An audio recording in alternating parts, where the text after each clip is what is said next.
Samantala, sa pagsisimula ng taong 2014, alamin naman natin ang obserbasyon ng mamimili sa mga pampublikong lugar. Nasa linya ng telepono ang aming kasamang si Emil Carion. Emil, Happy New Year! Magandang umaga.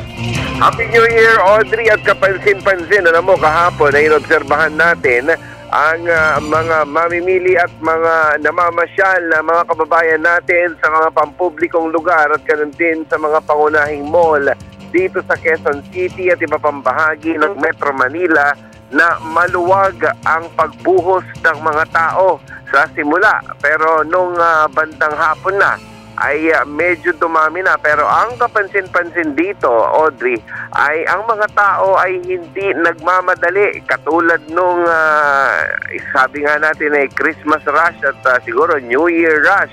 Siguro ay parang nagre-relax na lang itong ating mga kababayan at ang isa pang obserbasyon natin, wala silang bit-bit na binili at halatang sila ay nagpapalamig lamang at sila ay sabi nga natin siguro para mabawasan lang o mawala yung ika nga siguro pagkaumay sa sunod-sunod na kainan. Kapansin-pansin din ang ating mga pangunahing kalsada na patungo sa mga mall at ganoon din sa iba't ibang bahagi ng Metro Manila ay maluluwag pa rin hanggang kagabi.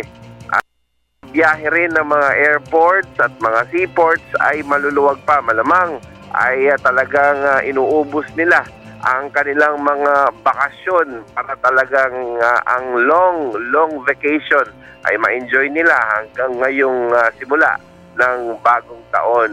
At atin ding naobserbahan na ang pagbuhos ng mga tao pumupunta nung bandang hapon na hanggang gabi ay grupo-grupo, mga magkakabarkada, magkakapamilya at siguro yung iba yung magkakapitbahay.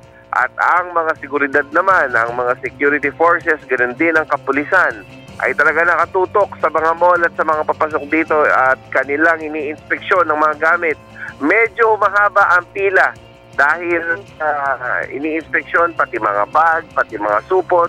Meron ako na-tsempohan na talagang yung kanyang bag ay hinarang muna. Pati na yung taong may dala at sinabihan na dumaan muna siya dun sa security unit sa baba ng mall dahil siguro ay may dalang mga repair tools. At sabi nga ng mga security officers, ay SOP po natin yan dahil maayaw na po natin meron pang mangyaring mga untoward incidents.